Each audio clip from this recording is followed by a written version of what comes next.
Hello and welcome to Vengeance 2017 at Element Games, hosted or covered by Steamforged via the Twitch channel. And these videos will be out on YouTube later as well.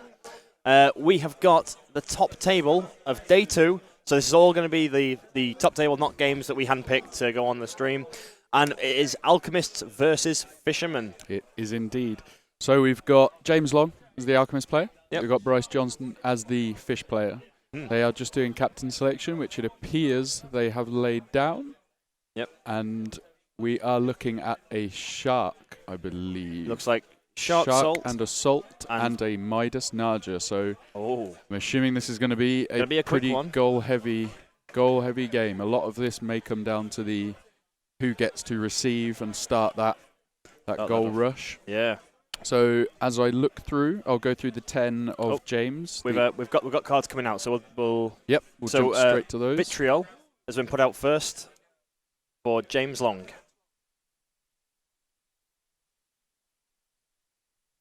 Sakana went out for Bryce. Harry went out for the Alchemists. Hag went out for the Fishermen. Compound went out for the Alchemists. Grayscales went out for the Fishermen. Now we're down to the last choices.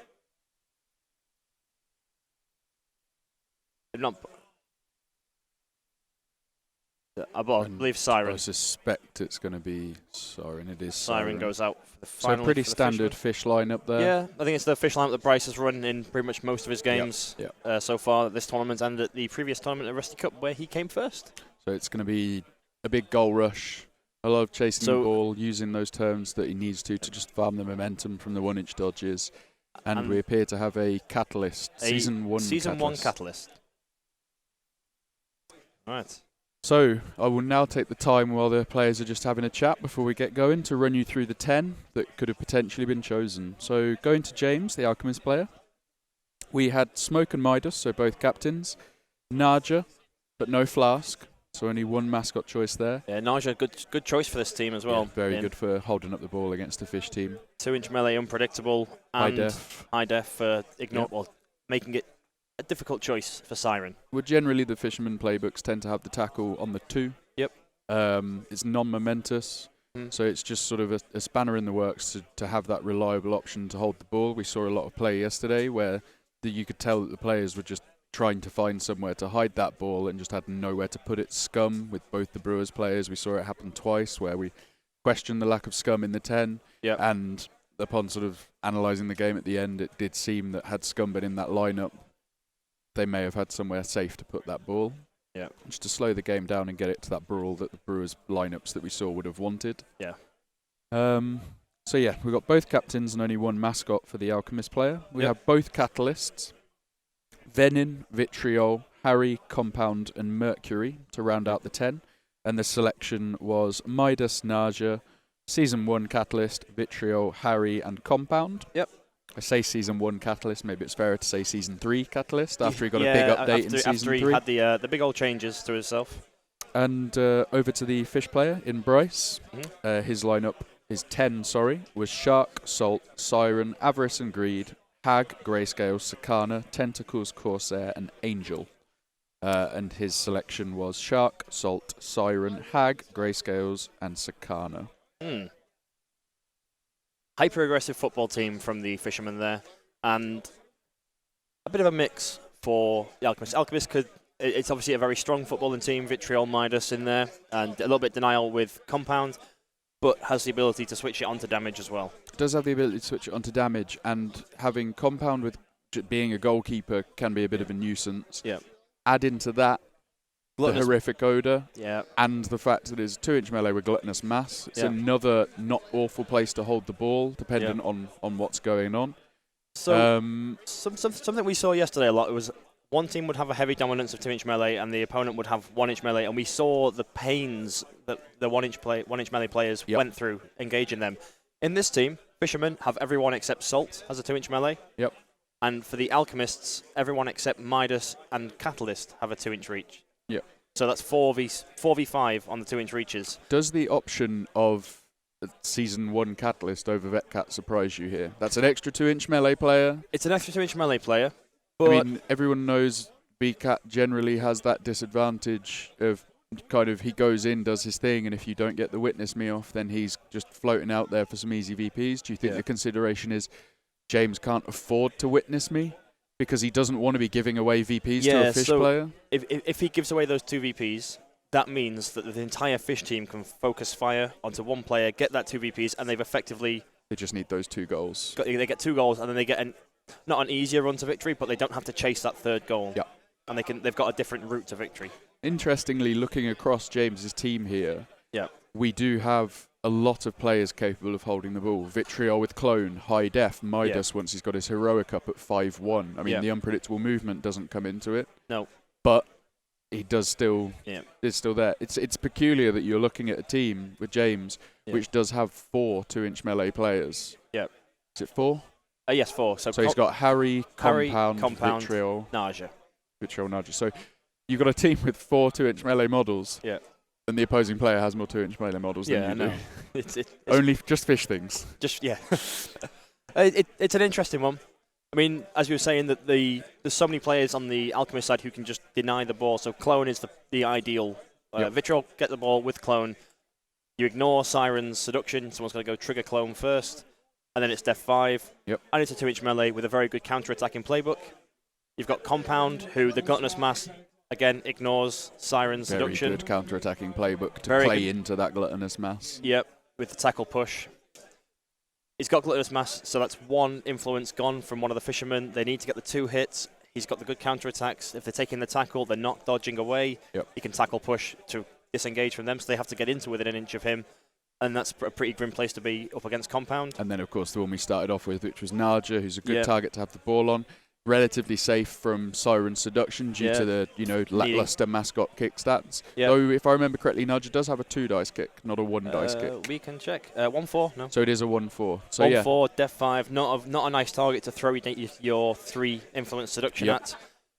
And 2-inch melee unpredictable means that you have to either dodge in there or get into base to base. And at that point, you're also looking at the fact that Siren's going to have to push up. Judging on the deployment of Naja there, directly in front of the goal, you're going to have a situation where Siren needs to push up, and then Siren's surely a target you look to get those 2 VPs. Yep, especially with Vitriol being a lady and having a decent damaging playbook. With 2 damage on the 2, can have 4, can do 8 damage very reliably.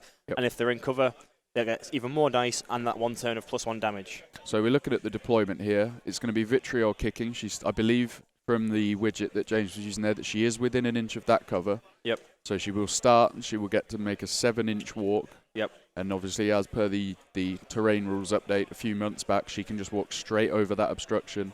She stay can within get an inch really high up the board or opt to stay within an inch of that so she gets that boost from the start. Obviously, we don't see any option for Vitriol to get boosts from cover other than the smoke bomb she can throw down herself. We don't see a flask, and there's obviously no smoke because it's got Midas. Yep. Lure of Gold, very good for getting those players up the pitch. Yep, or just pushing that ball carrier who's activated, gone somewhere safe, been threatened, get them elsewhere.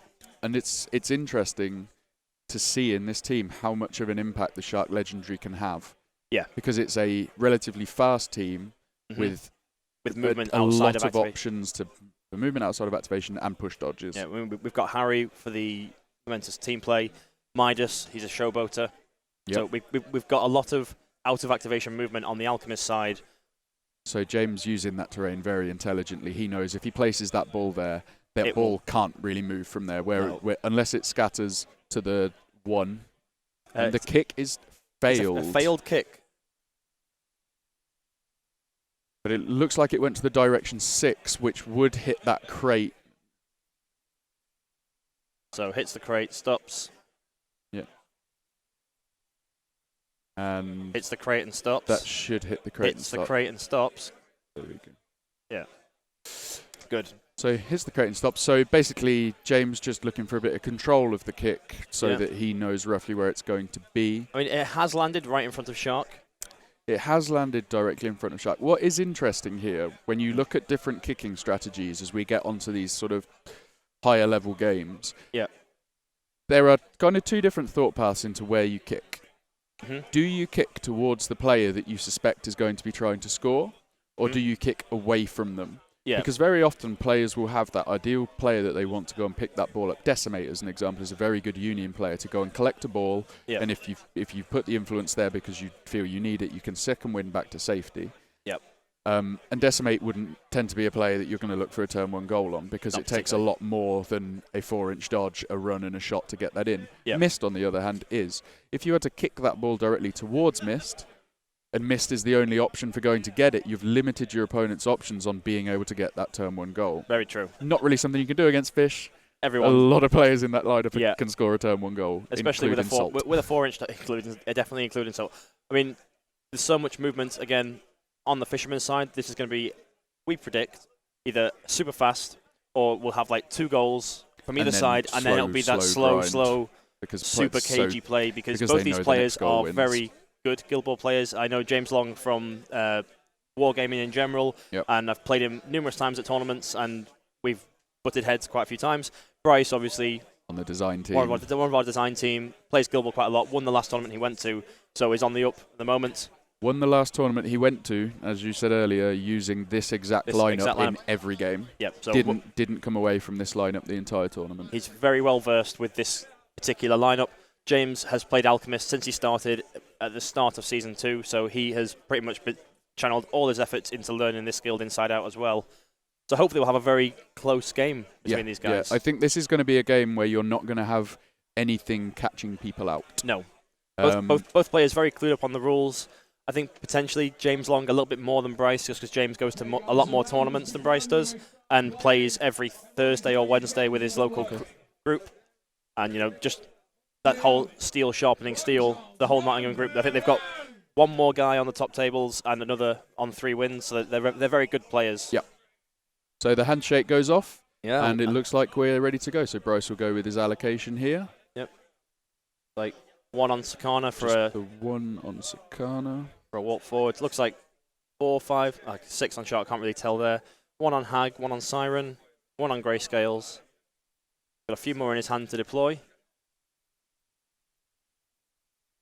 I guess the thing is, like, what do you hear? Typically, Greyscales, he could have 2 to sprint where they go to get into position.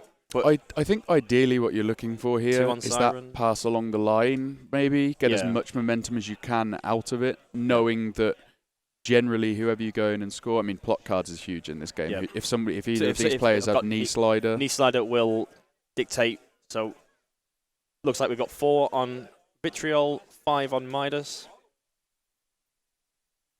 1 on Harry, 1 on Nausea, 1 on Compound, 1 on Catalyst.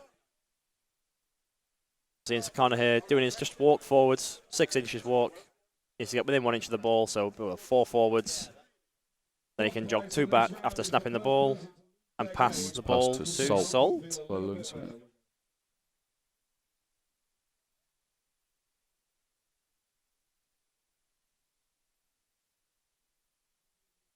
And Sakana moving into that obstacle to gain the extra movement for the next turn.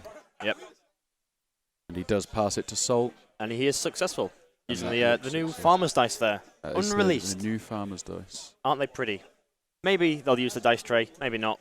So we might not have the as in-depth analysis if they choose not to use the dice tray. We can't force them to. If they feel more comfortable rolling it on the table, then looks like Bryce has used that momentum to move Salt back to get him out of the range of Vitriol. So he was, as we said at the start, he was aware of the threat that was posed by Vitriol there. Yep. And he passes back just to make sure that nothing happens. Compound just moving into position. Moving back, and spending back that over 1 to to put up, I assume, putting up Obnoxious Odor. I'm assuming that would be a horrific Odor going That's up. That's it, not Obnoxious Odor. Obnoxious Odor just stands there being very it is obnoxious if you want to take a shot. Yeah. Salt here, just jogging along, release the ball, snap it to Greyscales. He just drops the ball onto Greyscales. It's a very reliable way of travelling the ball around on a Fisherman's team where you don't want to roll dice to make a pass. Just give it to Salt. He'll walk very fastly up to someone, release the ball. They can snap it to them if they're not engaged, and you've managed to make an effective pass without the momentum, but for free.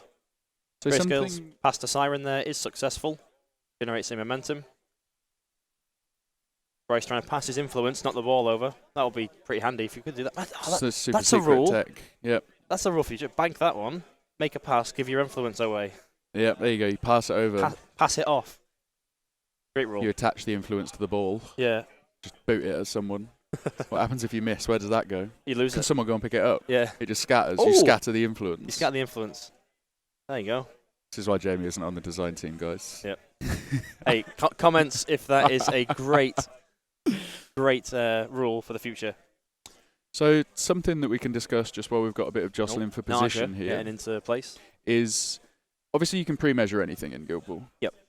But there is sometimes a reason not to. Because obviously every time you get out a widget or a tape measure, you're passing information over to your opponent, and that could point out something that they weren't aware of. If you start measuring a distance between one of your players and their players... Oh, Bryce there, trip 6 and that to is pass. a triple 6 pass. Broken farmer's dice.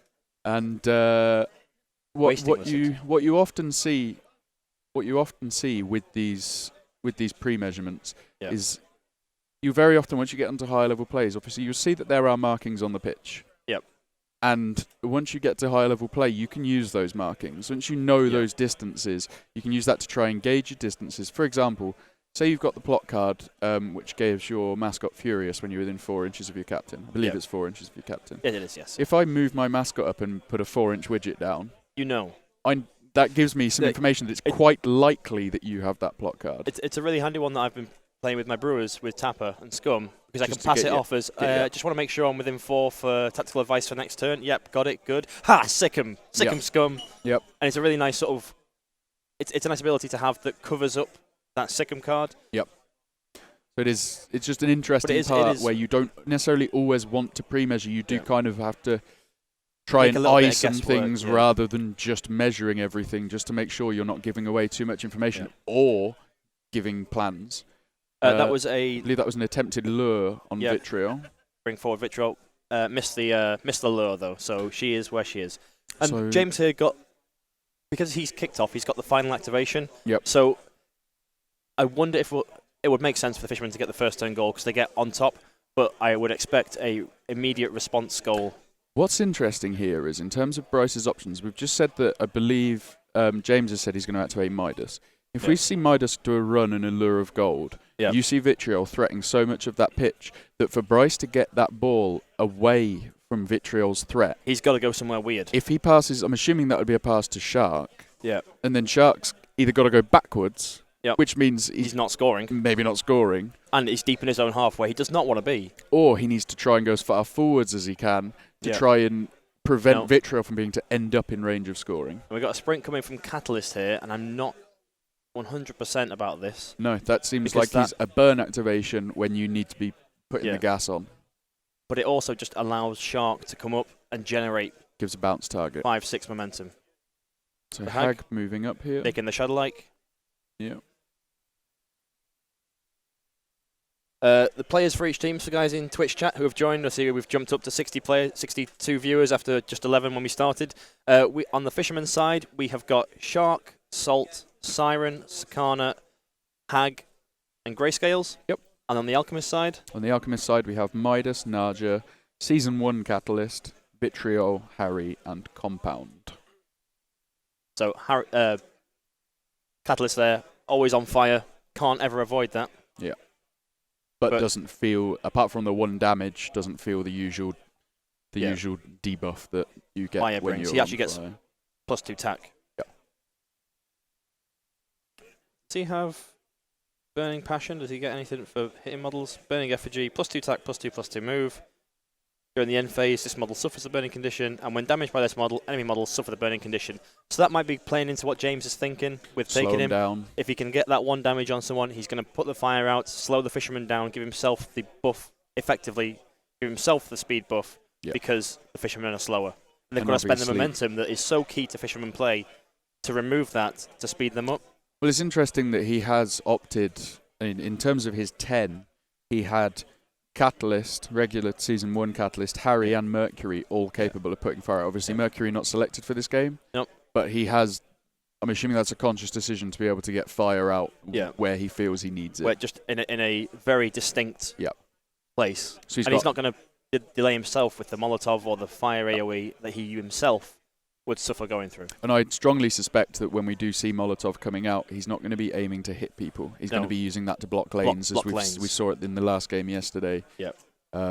With the 2 Harrys, which was a wonderful game to try and cover and not confusing at all. Yeah. You're probably going to see. All right, so we saw from Hag there a pass successfully to Shark. Yep. And Shark took a 4-inch dodge away down the flank, and I would expect we're going to see a sprint dodge shot. I can't, going back to what we said with that Catalyst play, I can't help but think that if Midas had gone first and did this and just ran straight up the middle, did that lure of gold.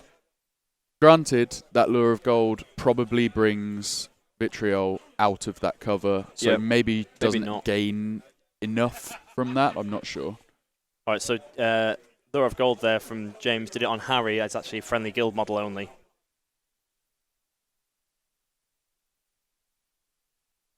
Yeah.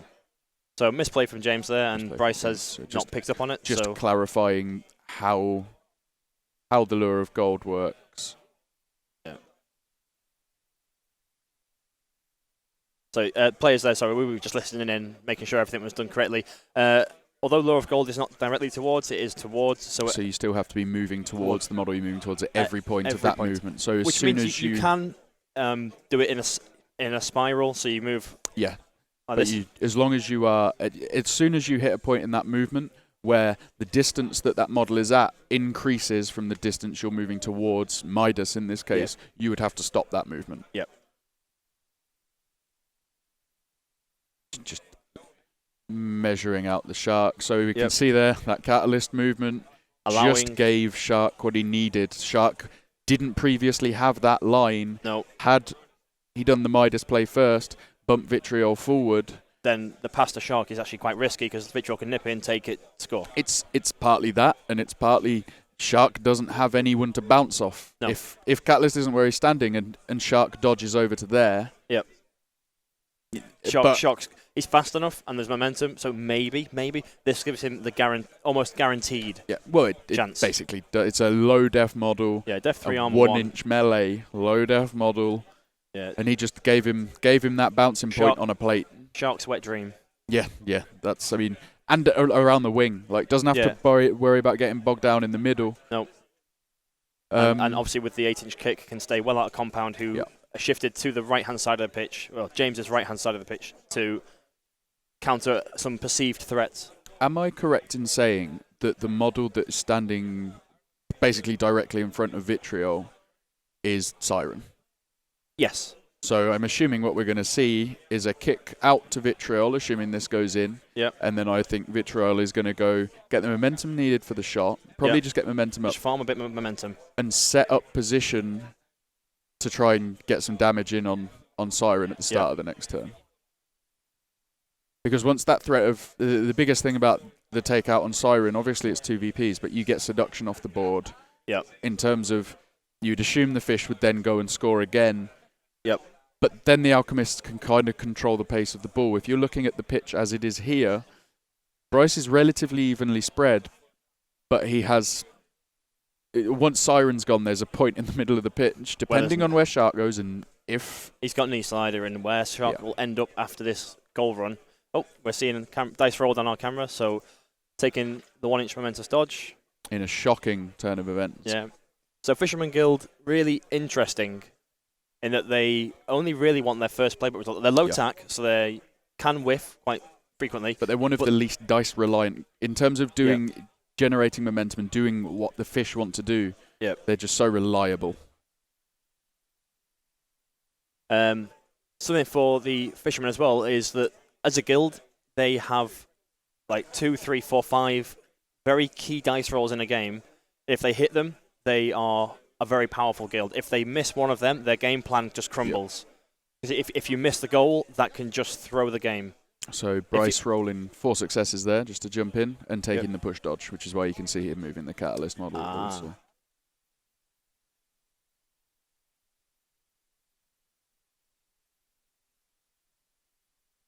So guys, they're just clarifying what the results were. Yeah. Oh, bit of a mulligan there. So players there just mulliganing basically the last move. Bryce had tried to clarify that he was taking the 1-inch dodge and tried to get confirmation that that did leave him in range. Yeah. And then upon taking the result, James not quite so sure he was in range of the goal. But James happy to say, all right, then if you take your double dodge, that's fine. So Shark scored there, so 4-0 to Bryce. And who are you put there on Shark? No plot card, so is happy where he is. Happy where he is. He's not in the worst position imaginable. No, he's in snapshot range. What is interesting here, when you go right back to the start, where Compound was positioned. Yeah, he opted to not position him centrally. No, I think James should have brought him central there. The threat from the left-hand side of the field is non-existent for the turn 1 goal. You've got Siren there, can't do it. Grayscales, although super fast, cannot do it without dodges passed to him, and he had received the ball. I think we should have brought Compound up to the extremity of 4 and put up the Horrific Odor to really spread the 6-inch bubble of you need to have 2 influence to do this, and the threat of countercharge. Granted, the Fisherman can dodge into range of that. Is at the top of the screen the piece of terrain that Shark's sitting behind there, is that a barrier? I'm not sure what they've classed it as. I'm guessing that's going to be a barrier, which means, granted he dodged there, but where Shark is standing, the countercharge wouldn't be able to get him. He wouldn't have a line of sight. Very true, yeah. So maybe that's the consideration. An interesting thing is that we have got a Who Are You Vengeance token out on Shark. Catalyst there, eyeing him up. External Combustion could really push him away from where he wants to be. Yep. I mean, it'd have to be a half decent. He needs to get 1 hit, spend the token, and then he hits it. If we get 2 hits, which attack 8, down to 7 because of cover, he can get the knockdown and double push, and the 4-inch push, 3 damage burning. Yep. Really puts Shark in a bad place for getting back into the game. You need to spend the momentum to remove the burning, remove the knockdown, jog back over in. Yep. So we're looking at the Vitriol activation. The ball after the kickoff wasn't the worst place it could have possibly gone for Vitriol. I mean, you're looking at the potential for that to have just sort of gone way further across in the direction that it's scattered. Basically, with a scatter like that, you're just looking for a scatter that means your player has to move backwards as little as possible. Yeah. So just speaking to some of these guys in the Twitch chat, they've arrived late. Just want to check out the lineup. Just going to type it in there. So we've got Vitriol moving up on, I believe that's Siren. So she's just gone for a little wander there. And I'm guessing going to look to rail some hits on a Def 4 Siren. Yeah. So the first influence paid.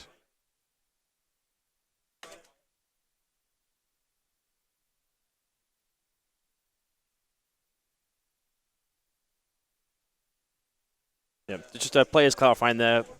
Bryce thinking there was a little bit more, and James just explaining he went 1 inch back to get the ball, 5 inches forward, leaves him within 2 inches of Siren.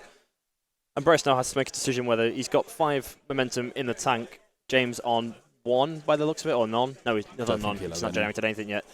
Bryce got to make the decision whether he wants to make the counter attack or not. I don't think it's worth it. No. There's Hag across. If he takes the counter attack, I think James did measure the 3 inches, and he's just like, I'll just take the inch dodge and go and hit Hag instead. James takes Momentous Clone. Not that it can really affect the game, but it's momentum, and it keeps him safe. It means that Bryce potentially doesn't want to counter attack. It just gives a free 2-inch dodge. Yeah. And he takes a Momentous Push dodge on that, so roll of 3 successes. 3 successes. And he will push Siren over there. Yep. And move himself, just nudge himself so he's in range of the goal, I'd guess. Just wanting to stay at the Extrema 2, making sure he's out of Hag and Siren, because he can always push dodge her again, assuming he gets 2 hits on the next one. Yep. Disengage himself, shot on goal, very reliable. Players there just clarifying what we just said. Next hit gets only just 1, so he will be engaged then on the shot. Yeah.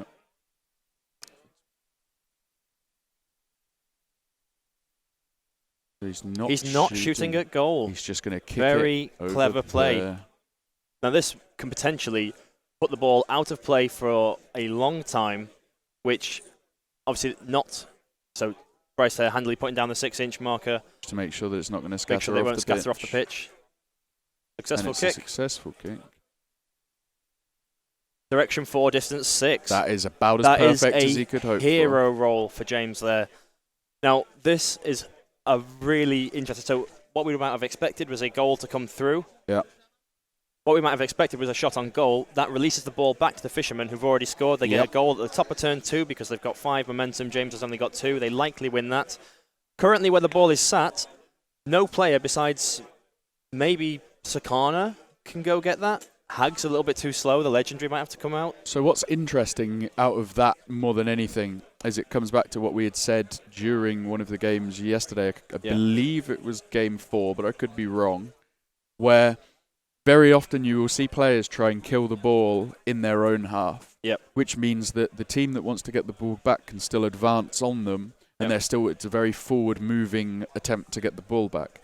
When it's kicked behind you, not only does that function as killing the ball, but it functions as reducing the threat range of other players because they have to go backwards. So Bryce here just checking, can anyone actually go and get the ball? Just measuring out Salt. He can't get it. He's too far away. Now, an interesting thing that I would do if I were Bryce in this instance is try, as soon as someone can get back to it, kick it off the pitch. Yep, you just get back and go and boot it off the pitch, but I don't think anyone can get there. Even Sakana, he's already in cover. He can't boost his own movements. He can't get there either. No, he's a mile out. So this is going to have to be a bit of a... Oh, no, that's 5, 9...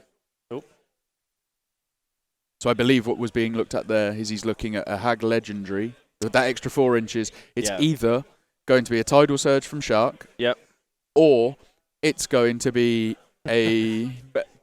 Bryce there cursing James, saying, why have you done this? This is really annoying. Why didn't you just score and give me the ball? And James saying, well, I know you wanted me to score. I'm not going to do what you want to do. Bryce saying, I had my plan all worked out for you scoring. This is frustrating. And top level play there from James to not take the opportunity to score and actually play the game he wants to play, where he can beat down the players. So I think those extra 4 inches that were put onto Sakana's there, that's either going to be a Tidal Surge from Shark, or it's going to be a combination of Legendary and Fisher's Reel from Hag. That'll give the other 4.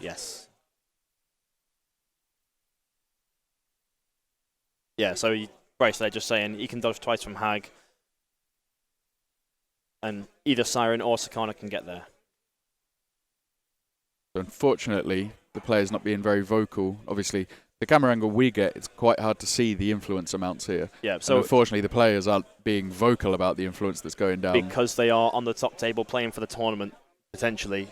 Isn't the ball moved edge to centre, which would take it off the pitch? No, it is moved edge to centre. That wouldn't take it off the pitch, though. They measured when James made the kick to ensure that the ball wouldn't go off when the pitch placed, on a roll of wouldn't go off the pitch, 6. even with a roll of 1-6, which was the most direct line to the board edge.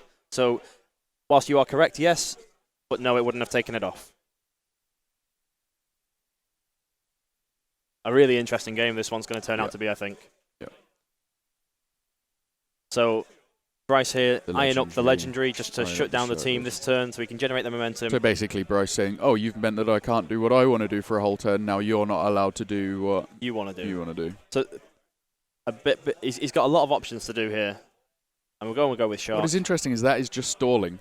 It's just one more James, again, happy to do this because he's got all the he's got Midas to lure of gold people to get them in range before they activate, and then they can start punching as well. And in terms of clock time, you're looking at 32 minutes for Bryce and 36 minutes for James. So James currently slightly up on the clock with a round timer at 1 hour 28 minutes remaining. I think Shark here just going to beat up on Catalyst a little bit. Get some momentum. Slow him down. Get 6 momentum. Gut and string, because he's got 3 influence on him. Chuck a gut and string on him. Legendary. He ain't going anywhere. He's not engaging anyone. I mean, he's move 8 basic with a sprint, so the gut and string Legendary just absolutely shuts him down. Does he gain an additional 2 when he's on? Oh, that's just cancels out the minus 2, so you can't go faster. So So even with Lure of Gold, Catalyst's not going Catalyst anywhere. Cannot move. So does cash in that Vengeance token. Was this a failed attack from Bryce there then? Or did Bryce choose to go second? No, Bryce couldn't have gone second. Very interesting. So, can't see what happened with Bryce there and what he chose to do, but he was within 1 inch. Yeah, I'm not sure here what's going on there. But he's opted for the pushes. Yeah. I mean, Bryce. This doesn't leave Bryce optionless, but it does leave him in a position where he has a lot of influence to spend on a tidal surge to get where he wants to be. I can't understand. So he's now knocked down. Oh, it was a parting blow.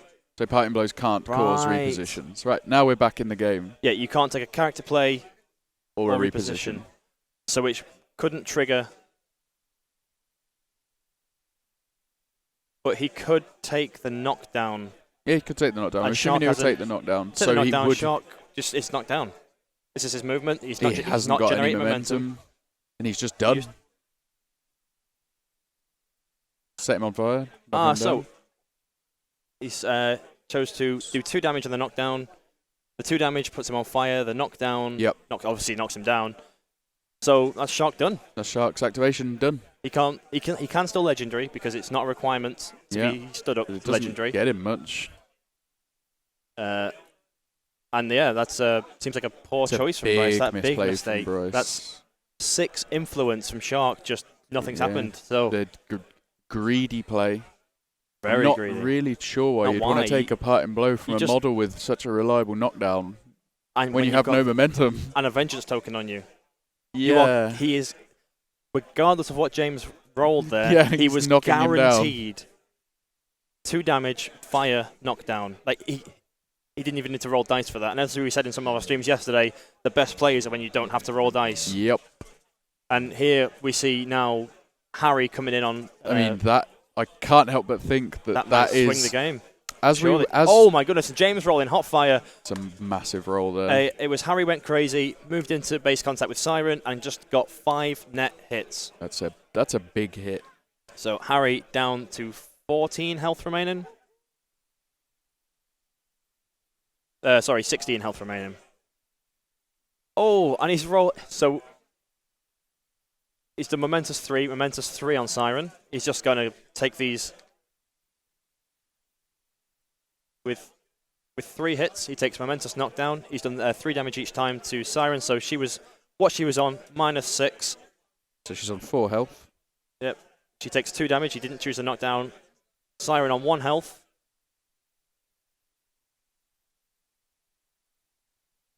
Non-Momentous 2 takes out Siren. So that is James Long on 2 victory points.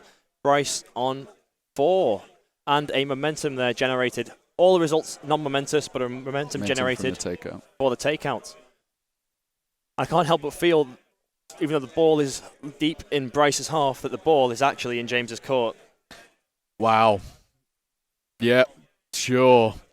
So the biggest thing that we've found here, something that we discussed at the start, which is turning out to almost be a negative. You play a team a lot.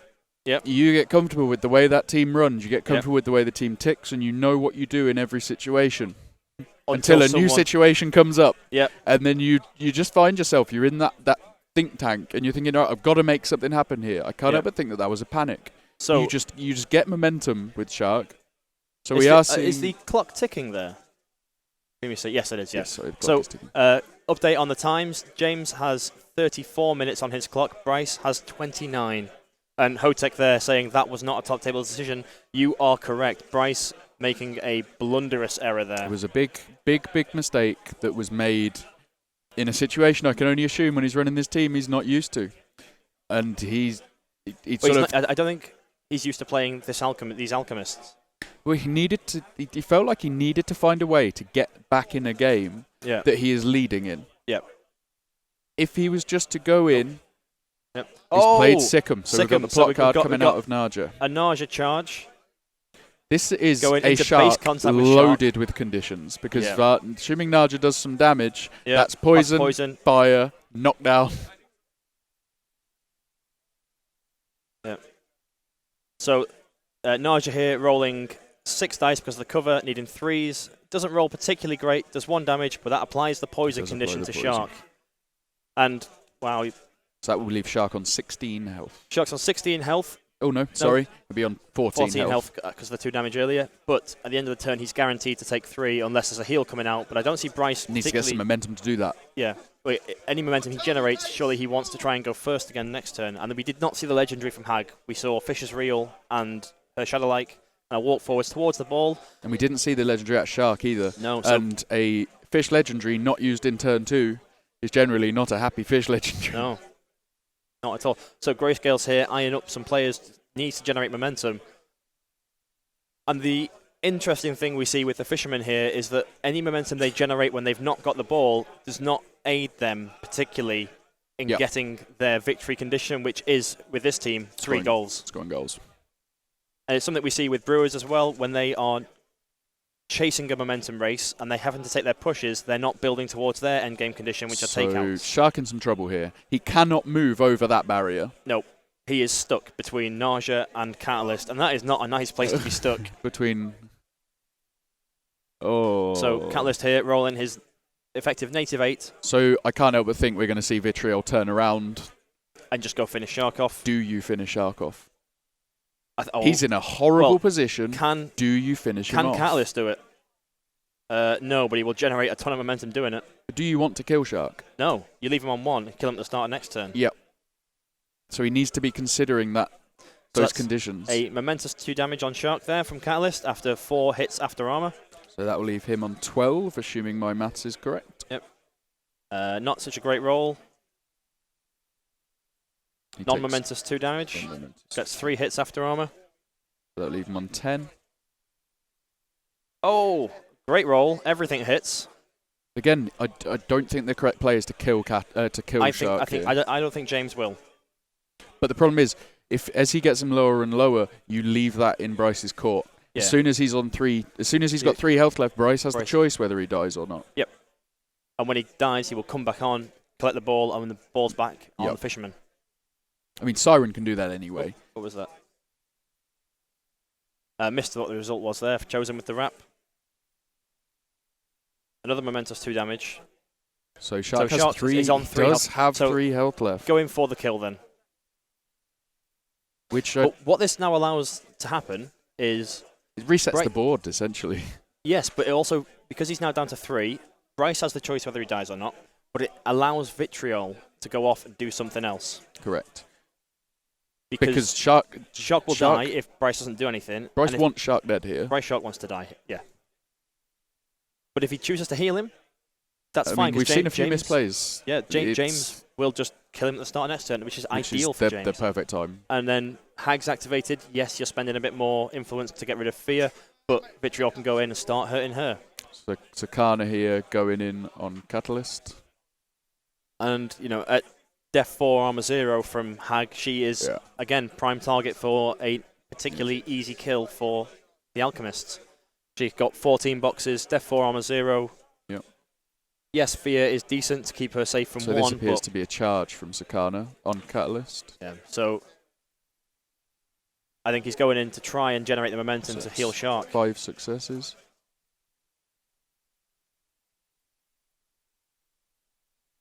He goes for a momentous double dodge there. Just keeping himself out. Bryce there on 1 momentum. James in a position of power here. Oh, yeah. I'm really interested to see what happens with that Shark. Yep. I would assume Bryce is versed to know that he'd want Shark to die here just to kind of reset the board state, get everything in set. Because as soon as that second goal goes in for the fish, the tides change again. Yeah. And that is an unintentional pun. Oh, get out. That's my job.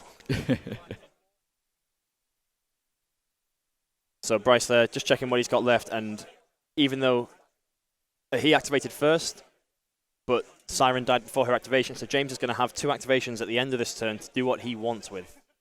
And he's using Compound there just to force an activation out. Yep, eking them out. And so then we've got... Bryce only has Grayscales with Influence and Siren and Salt left. Yep. So the only momentum he can now generate is probably... I'd assume 3 from Grayscales. So he's going to cap out at 4 momentum generated. If he doesn't heal anyone, James will get first turn, very likely. That's it. Oh, Bryce there charging in with Grayscales gets 1 hit, which is a momentous 1-inch dodge. That's fine. So we'll be on 2 momentum there. And yeah, just generating momentous 1-inch dodges to... So he'll finish the turn on 3 momentum, assuming he doesn't heal. He's on 4, because he got the one from Sakana earlier. Sorry, you're correct. Sorry. Both players just agreeing that Shark is going to die in the maintenance phase, which is what Bryce wants, really. Well, it's what both players want. Well, yeah. I mean, it's not perfect for James. No. And I can't help but think that he should have taken the one less damage just to force the decision. Yeah. Because then you would be tempted as Bryce to heal him rather than remove these conditions. Because you're aware of how horrible a situation that is. Yeah. And the fact that if you left him on 1, Bryce then has to make a decision, do I put any influence on him? Because if not, whatever. Yep. Shark can just do his legendary 1 turn, fine, I'll take that. But it looks like James is making a conscious thing to try and lock the players down. Well, it's locking Shark in place. Yep. And moving his other players away from Shark's location so that legendary has no impact. Yep. It's almost the point where Shark is standing now, he almost never wants to die. Yeah. I mean, to get out of there reliably, you'd be looking at a Tidal Surge on Catalyst, probably. You'd pay for the Tidal Surge, boost him 4 inches out. Oh, or you'd be tack 5 basic, 6 basic, -1 for crowd out, -1 because both are in cover currently. So you're looking at 4 dice against defense 3 armor 1. He won't ever hit his push dodge to get out of there. He needs to pay for so he needs to pay for Tidal Surge to get Catalyst away. And then you could probably just take the parting blow from the snake. And take the parting blow from the snake, because you can't use character play, so Hypnosis doesn't come into effect. Yep. You get poisoned again, but that's fine. Yeah. And Vitriol going in on Grayscales. 2 damage on Grayscales. 1 damage on Grayscales from the roll there. Assuming my maths is correct, leaves him on 10. Decent roll. James here just checking what momentum. So I was correct. Yeah. Grayscales is on 10. Grayscales on 10. James just checking the momentum. Takes Momentous Clone just to push himself up on the momentum train a little bit. Just to and the last push himself 1 ahead. Now. Ooh, big roll. 4 hits. Non-momentous 3 from Vitriol there. So Grayscales down on 7 health. That's the end of the turn, and we'll see an initiative roll. That's a roll of 4 and a roll of 4. So with James is +1, that leaves us there. And Shark will die. Yep. Very close play from James there, leaving it at just 1 the momentum roll. I guess it's not the end of the world if he loses that initiative roll. Yeah, I think putting the damage out is more important. Yep. So James will go up to 4 VPs here as Shark dies. Yep. So tied game. Yeah. And this just shows what happens when you remove that 1 win condition. Yep. Shows the strength of kicking the ball towards your opponent behind their offensive line. Yep.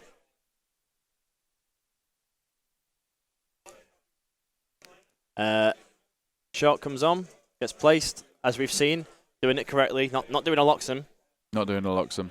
Snapping the ball, walking 7 inches forwards, and back in the play now for Fisherman. So not a great set for Bryce, but I can't help feel that if Shark was on 1 health where he was, this would be looking real peachy. So he can obviously pick that ball up with his jog on, ball back in play, and almost a reset of turn 1 here. And I'd suspect what you're going to see is that hope of Shark coming in, getting his legendary off on everyone, scoring, and being in that really cagey position we talked about, where James then cannot score. However, peculiar decision from James at the end of that, where he did choose to send Vitriol over there and rail the damage in. Would it have been a better play to send her over towards Hag, to where the ball is?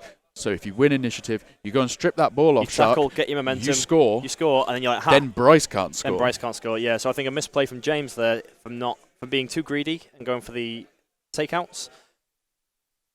Oh, we're going Harry, going crazy. Walking into base contact with Grayscales.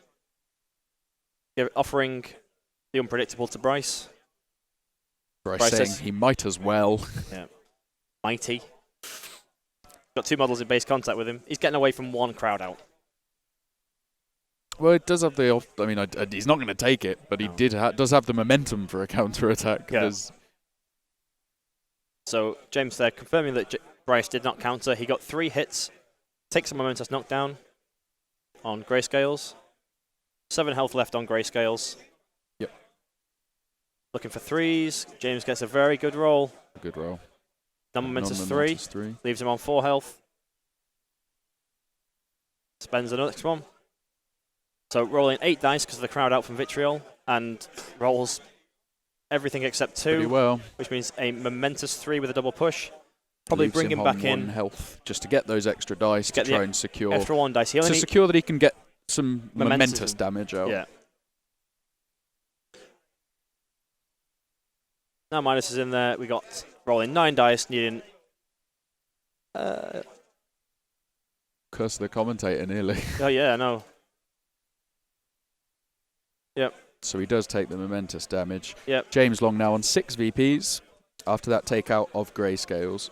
And you're seeing another turn where the Alchemist players going to have a string of activations because of the takeout. Yeah. So Twitch chat saying Bryce does not have a goal, but he definitely does have a goal in Just the the one. score, and there is a goal on the board potentially for him. There is a lot of options for the fisherman here. A pass out to Siren to keep her safe with the ball. Curious positioning on Harry there. Harry's just Harry. Is that Harry? Harry's come in and just killed Grayscales. That So was who's I just believe gone into the that was middle? Midas. That is Midas just wandering into the Yep. middle. Because as it stands, where Shark is currently standing, until Midas moved over to there, he hasn't really got a target to bounce off without spending a lot of influence. Yep. Whereas now in the middle of the pitch, Midas...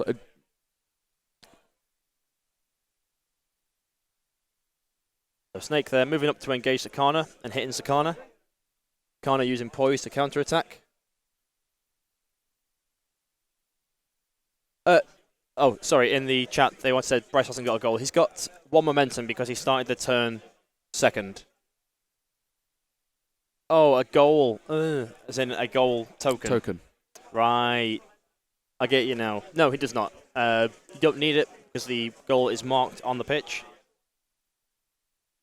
James has a garishly golden effigy of Midas. Speaking of goals, what do you think James's goal of this attack is?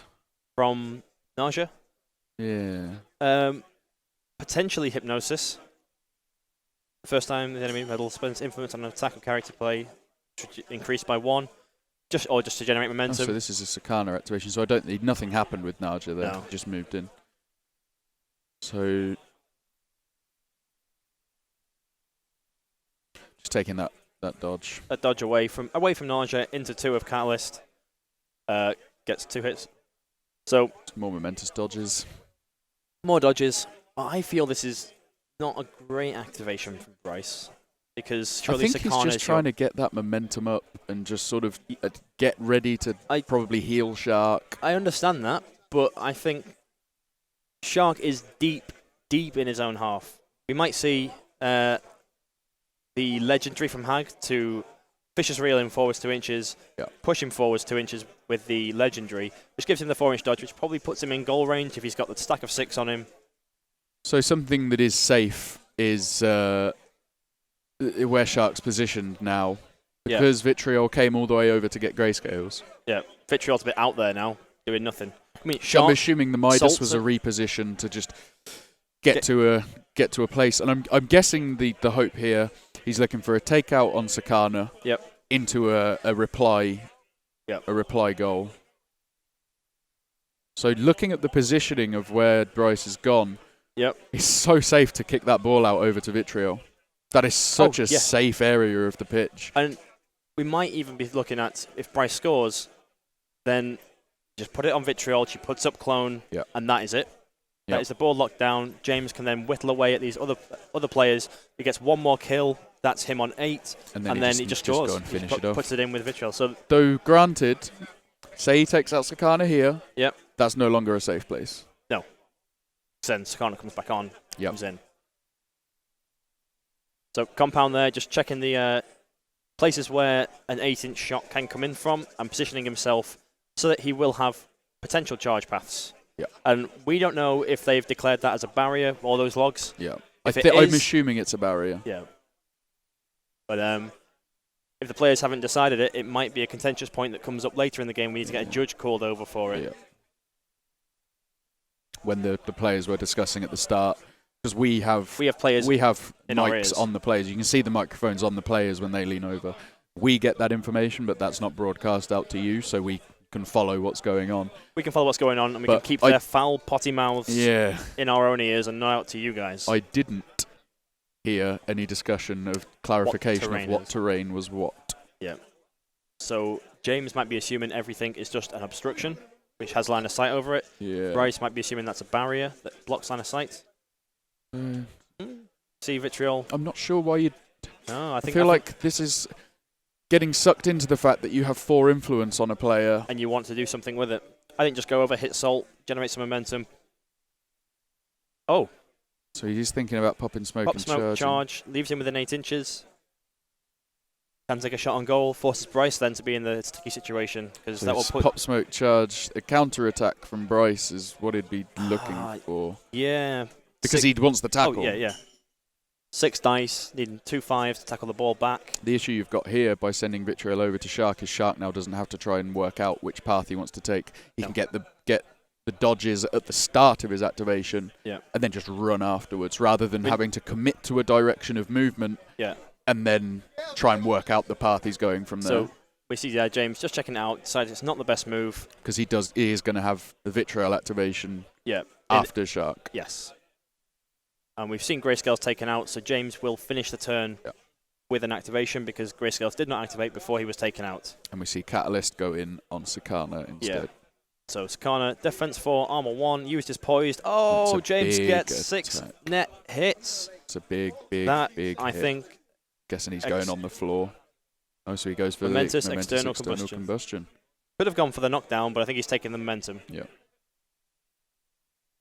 I'd take the non-momentous. I think I'd take the non-momentous 2 damage with the knockdown. Yeah, so I think this one... Oh, sorry, he did hit the knockdown. 6 successes. So you'd go for that, I think. Oh, no, I think that was just 6 dice. I think 1 was taken out because James rolled 7. He's in cover. Got you, okay. I think they took 1 out because you meant to roll this, but you've hit with them all, so it doesn't matter which one's removed. Wow, and then there is 2 damage knockdown there, I believe. That's what the second token that went down was. So the damage number on external combustion is... 3. 3. Does that get increased? No, it's just playbook. Just right. And finally there, a momentous 2 double push. So a total of 7 damage done to Sakana after that activation, leaving him on 7. Leaving him on 7. And now Shark... Now we see the goal run Bryce, measuring out a potential goal run. But I don't think the goal is not ideal here. I mean, he kind of has to. Yeah. But he must know Sakana's going to drop. Yeah, at the start of turn. At the start of the next turn, he's going to take a damage from the fire, leaving him on 6. Catalyst can rattle through that, no problem whatsoever. Very easy. And then, as we said, I'm very intrigued to see, in terms of James's forward planning, what happens here. Because... as we were discussing about the Sakana dying, if that happens at the start of next turn, that doesn't impact how safe Vitriol is. No. We might see a knee slider come out from Bryce, like a knee slider that was fine in the first turn because he didn't need to get away. Granted, he did in the end, but if he has knee slider now, from where he's going, even knee slider keeps Vitriol safe. He'd have to be planning a route the other way around. No. We're also seeing a nasty little bit here where Compound is positioned. It looks like Bryce is worried about countercharge. Well, the interesting thing is, if it's kicked over to Vitriol, or at least in that direction, you could see Vitriol gain possession of the ball, charge Hag, pop smoke, charge Hag. That would cost 3. Yep. Just look for the clone. Oh, yes, yeah. Not score. You don't want to give the ball back, but she can go in. Yeah. It's interesting. I can't help but think not sending Vitriol in that. Just stick on the 4. Don't do anything unnecessary. Who's coming back on? Siren's going to be coming back on. So there is obviously that's Grayscales. Oh, Grayscales. Siren is back on at the top. Yeah, Siren's back on the top edge of the pitch. Grayscales coming back on. You don't really worry too much because he's tack 5, needs 2 successes on his 5 dice to get the tackle. She tackles it back on 1 hit, which is super reliable. Then he's got to do it all over again, and then where'd they go to get away? Yep. And momentum, I believe. James uses a D12 green dice there. So can't really see it there. Bryce on 5 momentum currently. Bryce on 5 momentum currently. Bryce looking for a sprint attack. He doesn't want surge. that defensive stance out of Naja. Yep. So intelligent choice there. The snake does have unpredictable, And so that you'd is have to not get base into base to contact. base. And that's not base contact there. Midas seems like the choice for me here. Yeah. I don't think James heroicked. No, I don't believe so. Now you can see a shot the hole. Every gamer there vying to keep their position. Just as rammed as it was yesterday. Yeah. But tell me if you agree. Yeah. Seems to be a bit more of a tension about today. Yesterday, the atmosphere was so, there was light such and jovial, and oh, hey, how you doing? And It's been a today while. feels a lot more tense. Yep. See James there stretching away, flexing his muscles. Ooh. All right. Yeah.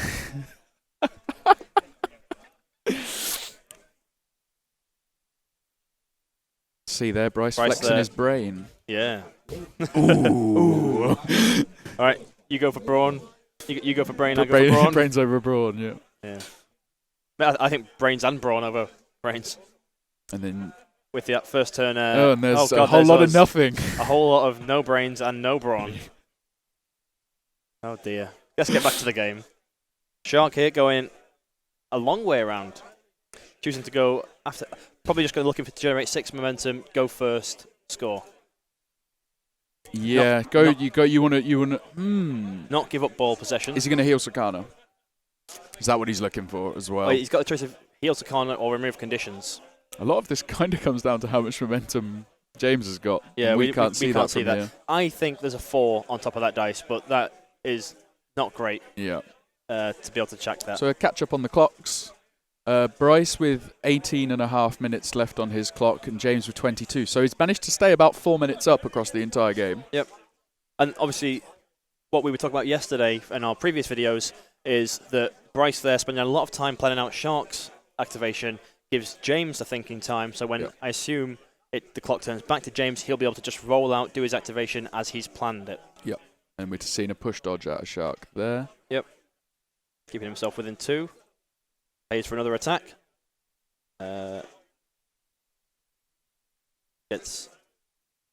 Takes a double dodge, I think, is that? I think he said tidal surge, but it could be. Oh, no, push dodge. Push dodge, there we go.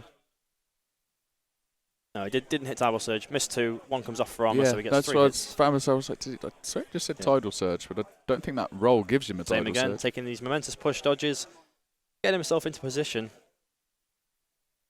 I mean, he only needs to end with 1 influence after the whole shenanigans to get that shot on goal. Do you think he's looking for that shot on goal? I don't know. Now questioning He's the threat range asking on threat Vitriol. range on Vitriol. Which is a nice short distance of 15 inches. Yeah. That's when you consider that from the edge of the pitch to the middle of the pitch so Shark is not 18. Shark not taking the shot. Playing for Going one more attack. We got confirmation on momentum there, I think, or was it VPs? The players can obviously so frequently mix those two up. James said 8. Well, I'm assuming that's not the VPs, or he's lost count. Yeah, so that must be his momentum, and he did not heal Sakana. No. So Vitriol going. What will we see from her? Oh, Bryce there throwing his microphone on the floor, deafening us. He's reattaching it. You think he's sorted, mate?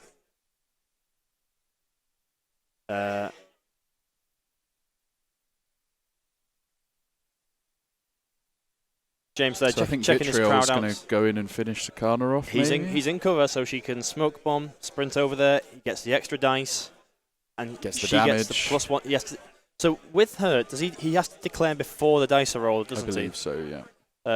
You only get hidden damage once per turn when this model declares an attack or charge against a model. This model may choose to gain +1 damage. It's on the declaration. So when the model declares, they gain +1 damage. When declares, they may choose to gain +1 damage. So on the declaration, you have to say whether you're skilled, whether you're hidden damaging or not. Yeah. And if you're charging, you declare it on the charge because you've got that most chance to hit.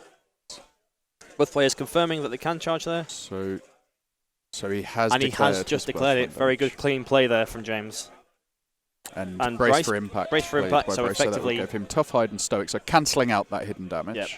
Which is a fine time to use it. Yeah. So defense 3 and armor 1. Oh. 5 misses, 4 after armor. I'm guessing he's going to take the 3 non-momentous. Yeah. So he was on 8 momentum. Bryce is on 11 momentum currently. So 3 damage on Sakana, which will leave him on 4. And then another attack coming in. You can leave him on 1. You put yourself onto 8 VPs, and then Bryce can't score. Yep. I'm guessing that's what he's. I think he's got it and too. he gets 3 non-momentous damage. Which leaves. And that's turn. Which, if my maths is correct, it leaves Sakana. Yep. So then there must have been a heal from. There must have been a heal then. Either that, or Bryce hasn't marked 3 damage. Possibly. We might have missed something there. Twitch chat, did you see Bryce heal Sakana at any point? Because that could massively influence the game. Huge impact on the game.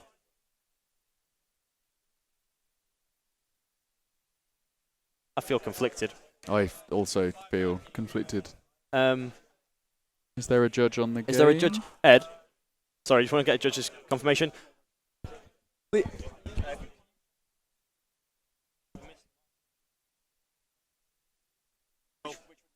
Dying and changes the game state quite a lot. Sakana. Was there a heal on Sakana or not? Sakana healed at some point?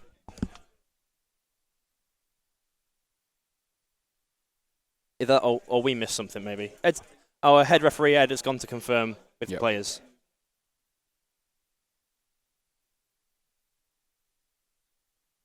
Just getting confirmation.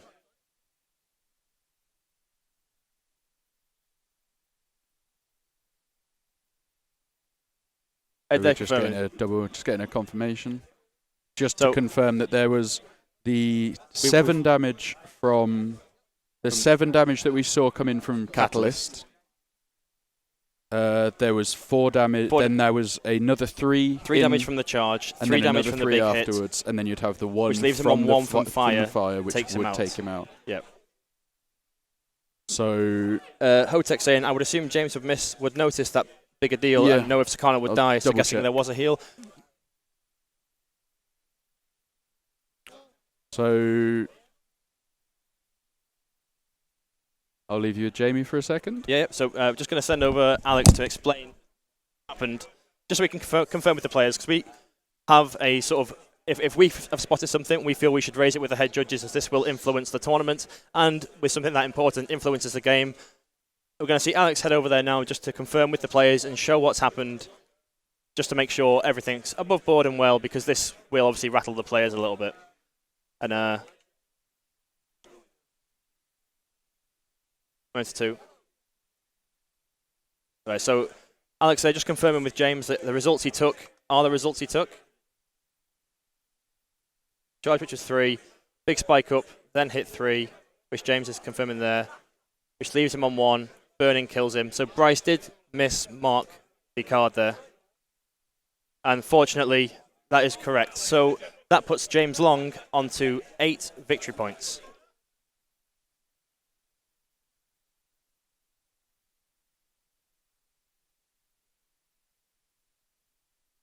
So on the table, we just heard confirmation that they've only got 1 pen between them. Somebody forgot to bring a pen. So we've just had a judge has come to bring a pen so that they can both mark their damage there. Yeah. And Bryce there just saying, can I allocate off the clock, because my clock was on whilst that was all happening. And James has quite nicely said yes. And guys in Twitch chat saying, the perks of top table are that you can't mistakenly cheat because somebody is watching your game. And I am back. Yeah. We've got Alex back with us now. Thank you, Alex, for confirming that. And thank you, Ed, for sorting that out as well. We wouldn't want any sort of nonsense happening on the stream. And if we can get the shiny camera back on us for 2 seconds, I can show you the wonderful system that goes into making sure. So, if you want to hold it up here. The wonderful system that is making sure that everything is correct. So, Sakana is here. Started on 14, took the 7 damage from the external combustion, does 3, 2 non-momentous knockdown, and then 2 just momentous. and then the 2 damage, which would take him down to 7 health. Yep. And then the 3 damages from Vitriol, taking him down to 1, and then the 1 tick from the burning, which would finish him off. So that puts James on 8 and in a position of real power in this game now, because Bryce cannot with Midas stood where he is, cannot score. Yeah, he's Well, in, he a, can, in a horrible position there.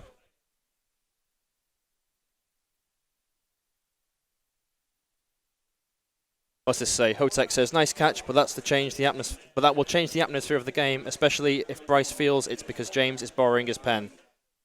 I'm not sure who's forgotten the pen. Bryce has been given the green one, so I think it might have been James's pen that he's brought. Yep. So, guys in Twitch chat, I'm impressed with the external marking. Yay! Your system that you spent all night working on. Yeah. Nice and printed. Yeah. Everyone that saw it said you should have done that on Excel. Would have done it on Excel if I had a printer. Yeah. Okay, so influence has been allocated. You see here, Shark. I'm assuming 6 on Shark, right? Yeah. I'm not too sure, you know. We've had Grayscales return back to the pitch. Looks like he's got 2 on him. Do we now see Bryce in the same position we saw Ed in yesterday, where he knows his only real route is a missed shot back? Yep. And even then, he has to have Hag with some influence to lurk around his own goal now and just... So he did the legendary popped on Shark. Legendary where he is. So -4 to Compound, Midas, Vitriol, Nausea, and Catalyst. Only Harry not affected because he's on the other side of the pitch. Probably iron up Grayscales to go generate some momentum. Or throw down a Molotov that hits someone. Yeah. Catalyst has been gotten strung, so he is literally He's just not locked in going place anywhere. for this turn. And that's 4 influence not being spent. And you see a big impact there because had Sakana not been taken out there, had that damage not been sorted out by the judges, you'd have seen a position where Sakana has to be killed by Vitriol. And then we see Vitriol likely not being able to be used as a positioning to get a goal. Yeah, so Vitriol with 4 on her by the looks of it, and Midas with 3 on him, both of which probably have range to shoot on goal there, even with the -4. Yeah. Vitriol can pop down the smoke cloud. Well, I think you go with Midas. You go with Midas. Well, can you pop your heroic? I don't you think need so, the heroic you for the need dodge, that but you need momentum. Momentum's got to come from elsewhere. And you your can't hang around with the ball in the middle of a pitch. No. The only player that would be in range to get that is Siren with a seduction. Yeah. But well, you could, when you kick the ball out, if you get it into that little cluster, just not snap it. Yeah. Just leave it there. Siren's fine. The Siren could just go and collect it at that point. She's speed not 9. Slow. She's speed 9, but I think with all these guys in the middle here, she could collect it maybe, but that's just 2 VPs straight back to James, and he's even closer. Yeah. This Fish team are looking pretty beat up. Shark's not got a great deal of health. How much does Shark come back on with? Is it 8? Shark, he returns with 9. He starts with 17. And I'm not aware that Bryce did any healing in that turn. No. So guys, they're saying, I think the issue is that Bryce could have healed if he realised he was so low.